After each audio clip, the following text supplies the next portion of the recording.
everyone, this is Lucifinity. You can call me just Lucy or Ate Lucy. So today I will having a Tagalog English monthly reading for the year 2026 para sa lahat ng zodiac signs starting this January. I'm a tarot and astrologer since 2019 and started my YouTube way back 2020 pandemic era. Basically, this is my comeback sa YouTube channel para sa mga lovely clients ko and future clients, guidance and healing. My readings focusing more on astrological placements. Kaya mas maganda po kung alam nyo ang inyong birth chart, natal chart for accuracy and timely readings. How to know your birth chart? Simply go to the Google and search birth chart, natal chart calculator. Dapat tama ang date of birth, time of birth, and birthplace. Kung di alam ang oras, pull up your birth certificate or ask your parents kasi importante po na tama ang details. The importance of knowing your chart is to guide you, heal you, and help you succeed in this lifetime. Let your astrologer read your chart for you, and I can help that for you. For everyone na makaka-resonate sa readings ko today, kindly leave a comment in the comment section.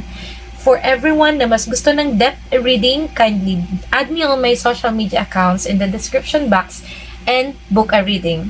Thank you and may light guide your way infinitely. So, let's start your reading. Hello, Scorpio, Sun, Moon, Rising, and Venus. This is your month of January 2026 general reading. Kung hindi mo alam kung anong ibig ko sabihin sa Sun, Moon, Rising, and Venus, look up for your birth chart, natal chart. Sa Google, search mo lang birth chart, natal chart calculator, tapos ilagay mo lang yung mga details needed doon, yung birth time, birthday, birthplace mo, and dapat po accurate. Kung bakit kailangan mong malaman, kasi po ang iyong birth chart ay isang personally made chart for you na magbibigay sa iyo ng guidance to heal, to grow, and to be successful in this lifetime. Okay? I guarantee you na sobrang accurate niya. So, let's start with your reading. The Scorpio, Sun, Moon, Rising. Honestly, yung mga readings ko, focus talaga siya sa astrology, okay? So, mas magre-resonate to sa mga Scorpio placements. Mostly Scorpio, Moon, and Rising. Then, Sun. Okay, so let's see. Sun, Moon, Rising, and Venus for Scorpios. Sun, Moon, Rising, and Venus, Scorpios. Okay. Oh my God, dinosaurs agad-agad. Anong nangyari? Ting, ano yan? Bakit ka emotional? Bakit parang sobrang bigat na ng emotions mo? What happened? Why you feel like you've been having episodes of the past? Parang nagre-rewind. And wala kang di ka makatulog. Parang lagi ka nasasaktan. Parang you're in pain right now. Scorpio, Sun, Moon, okay. The Wheel. Okay. Actually, the Wheel is actually, parang siya, by date. What is this? Eight of Swords with the Lovers. Okay, last card for Scorpio. Queen of Swords. Hoy, from being emotional, loving woman to suddenly so cold and harsh. And you don't want to look back on the past. And that in this person, I mean, nakatalikod ka na dito. Parang di ka na naniniwala sa connection or relationship na meron ka sa taong to. What happened? Okay, so you see, no? Nine of Swords girl, kakasabi ko lang, ano nangyari? Are you okay? Because Nine of Swords is giving an energy of a grieving heart. You know, suddenly, you start losing hope in this connection and parang inintay mo na lang na kusang matapos to, Eight of Swords. Parang, you know, the Will is actually a good card, but pero kung katabi niya tong dalawang to, of course, it's not. It's not, okay? But the Wheel card, kasi, parang, alam mo yung yung parang, anong tawag doon? Timer. Parang naka-timer yung mga bagay-bagay. Parang hinihintay mo mag-end yung segundo para matapos na tong paghihirap mo sa kanya. Sobrang toxic kasi nito, ng relationship na to, or ng sitwasyon na to. Hindi man to relationship with the boss. Pero kasi I think it's a relationship because it's the lovers here. Okay? But anyways, kung di man to relationship, di man ganun, good thing for you, Scorpio. Pero here, in the tarot deck, the lovers is somehow the current partner you have is not a good partner. It's not actually a partner for you. Parang sobrang toxic nang nangyayari. Hindi siya maisa-isa. Kasi I've been hearing a lot of screaming and pagmumura. Parang may nava-vibes ako na energy, nasa sense, I mean, nawa-wire the energy from the universe that, oh my God, this is Scorpio, this person is having nightmares. Kasi hindi okay itong nararanasan mo ngayon. Kung hindi man to relationship, siguro may isang tao hindi ka tinatrato ng maayos or I don't wanna, SA, ganun. I don't know why I heard SA. So, sana, kung inaano ka nito, hindi siya makatarungan at hindi makatao yung ginagawa sa'yo, please speak up. Okay? Get out of your way. Tama itong ginawa mo dito. Queen of Swords. I'll be honest, I'll be straightforward, I'll be cold, I'll be nonchalant. I mean, yung ganun yung vibes mo, no? Parang magiging ano ka na dito, matapang. Parang quick decision to cut off. If the communication is not clear, kung di maayos ang communication, hindi rin maayos ang pagsasama, ikakat mo talaga siya. I've seen this a lot of times. Hindi man to Three of Swords, pero dito nakita ko kasi na parang pagod ka na talaga. Hindi ka na emotional dito eh. Ni-logic mo na to. Dinahan mo na siya sa logic, gano'n. Kasi hindi na kaya ng heart mo. So, inano mo na, parang press button off yung emotions mo, yung heart mo. And then, napunta ka na sa mind. No, I will do whatever I want. I will take whatever it takes, okay? Parang, gagawin mo na lahat para lang makaalis sa sitwasyon na to, which is good. So, ano nga ba ang current situation ng Scorpio? Okay, I don't know what is this, but I hope you heal and get out of that toxic person or workplace. Okay? So, ano nga ba ang current situation mo? Using the situations. Oracle deck is Scorpio. 2 cards, please, for Scorpios. Sun, Moon, Rising, and Venus. Okay, may nag-flip. Drastic. Extreme harsh cutoff. O, di ba kakasabi ko lang? Kinoff mo to. Okay, projected. Oh, okay.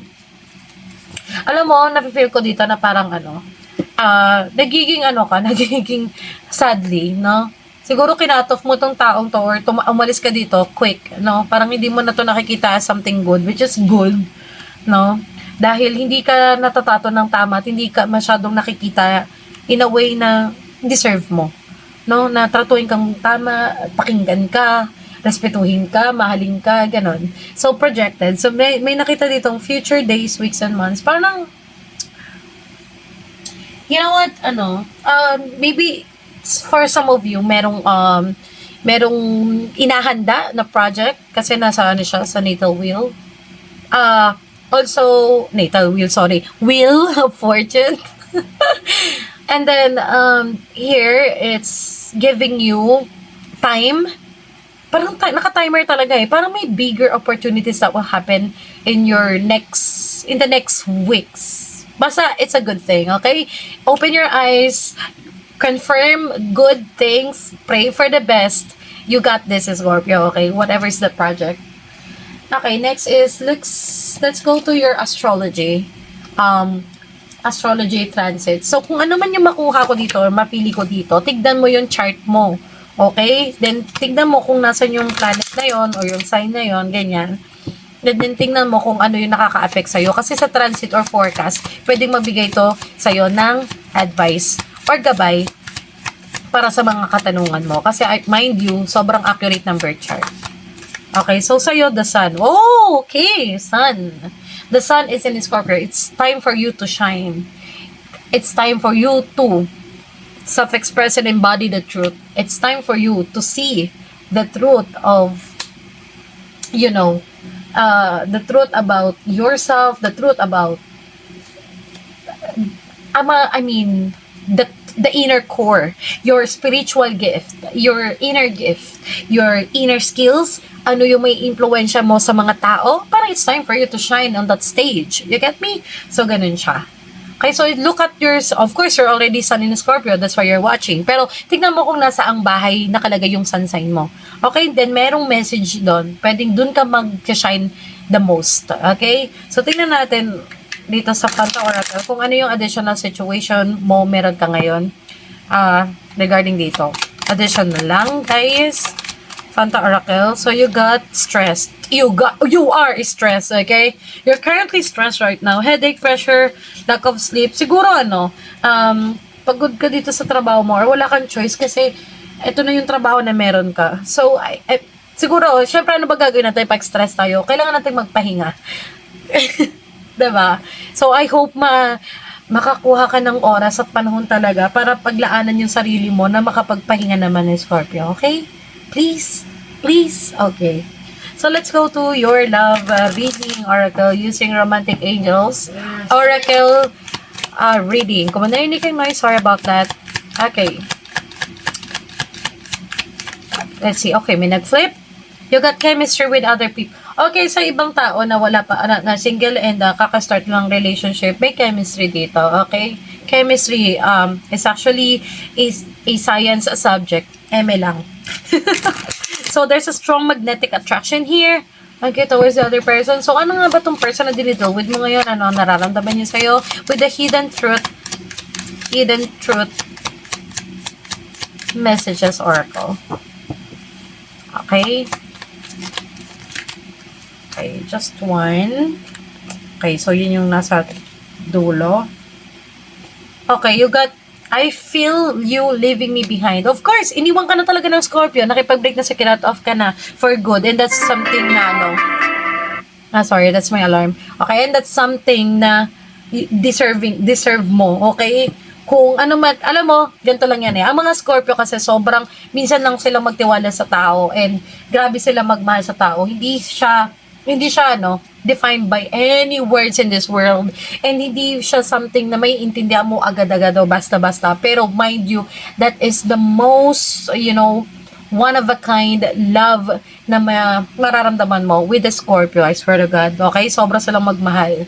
And kung nafe-feel mo na parang this Scorpio is,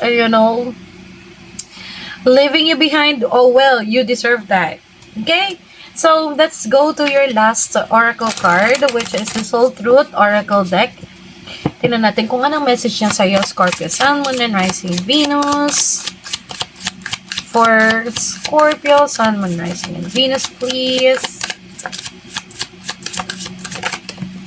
Okay. What can I do to make a difference? Wow! What can I do to make a difference? Alam mo, meron akong dyan. Parang, kasi na-realize ko na yun dati. Ano kaya pwede kong gawin na parang maging kakaiba naman. Parang hindi na paulit-ulit yung buhay ko. Parang hindi naman ako maging pessimistic. Ganun. Una dyan is, I stop procrastinating. I stop questioning. I do a lot of work na lang. Parang nag-act na lang ako. Mas ginawa ko na lang siya. Mas marami na akong bagay na ginawa kaysa mag-procrastinate. Kaya sasabihin ko, kailan kaya ako makakapuntang LU? Mga ganun. Alam mo, pero nakapunta na ako, di ba? Kasi hindi siya pwedeng tanungin mo lang. Kailangan gumawa ka na ng action. So, whatever it is in your mind, okay, na sa tingin mo, ayaw mo na kasi paulit-ulit, na parang ang boring na ng buhay mo, parang hindi ka nag-grow, parang ano ba, ito na lang ba? Wala bang iba dyan? Parang wala bang bago dyan? Ganong bagay. I swear to God, you just have to start today. Every single day is a chance and it's an opportunity for you to make a change, to make a difference. So, whatever you're gonna do, it's okay. Kahit cringe, kahit weird, kahit di mo maintindihan, just go for it, okay? You will never know what will happen next. Okay, so next, ano ang message niya sa'yo? What keeps you up at night? What makes you cringe when you think about it, such that every ounce of you screams no more? Where can you create purpose out of your pain? Today's a soul action. Make a difference in someone's life today, big or small, because all of it makes a difference. Because, sabi nga nila, kindness is free. Pero kung ang pagiging kind mo nagbibigay sa'yo ng stress at problema, then cut them off. You don't need to say sorry or to be an apologetic, Be a bee. Be a bee. Okay? Be yacht. So, yan na naman ang masasabi ko sa iyo, Scorpio, okay? Just know that you are in the right place. Whatever weird or cringy things that you wanted to do into your life, hindi ka pa nahuhuli ang lahat.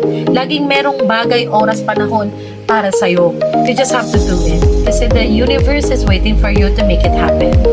So, good luck. Kung nag-resonate to sa'yo, you can leave a comment in the comment section. Kung hindi man, mas maganda po magpabook kayo ng personal reading with me and doon pwede ko po kayo ma-assist. Ma-reach out nyo po ako sa social media accounts ko sa description box. Yun lamang po. Thank you for watching and see you on my next video. Bye!